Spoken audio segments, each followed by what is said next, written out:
Well, I'm back with your favorite biscuit burning series, 5 bands I don't like. Change my mind. The first band on my list is going to be Mudhoney. I think the band is really talented, and as a bass player, I have nothing but respect for Ryan Martini. His bass playing is phenomenal, and in my opinion, that's not up for debate. I'd even go as far as to say I enjoyed Mudvayne's first 2 albums, but somewhere along the way I started to lose my acquired taste for Chad Gray's voice. At times I think his clean vocals can be kind of whiny, and I find that annoying. And that takes me to the next band, Hell Yeah. If you're a fan of this channel, you know I'm a massive Pantera and Vinnie Paul fan. I even enjoy a few albums by Nothing Face, but when you put all those elements together, it does nothing for me.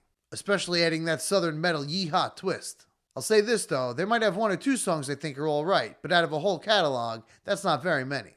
And speaking of supergroups, that takes me to the next band on my list, Audioslave. I'm a fan of Rage Against the Machine, and I'm a fan of Soundgarden, but when you put those elements together, no thanks. I respect them as musicians, and I even like their single Cochise. But overall, that's a band I just couldn't get into. Slot number 4 is going to go to a few bands, Prevail, Parkway Drive, and any other generic metalcore band. To be clear, I definitely enjoy some metalcore, but that genre is super saturated, and there's a lot of bands that follow that same generic formula.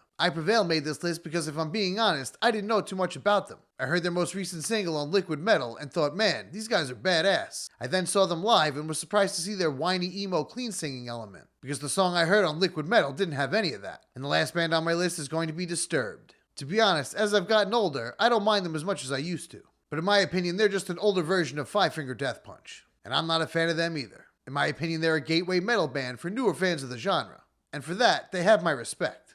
But I'd be lying if I said I was a fan. So what do you think of my list this time? Did I get any bands wrong? If so, feel free to yell at me in the comments below. See you in the next one.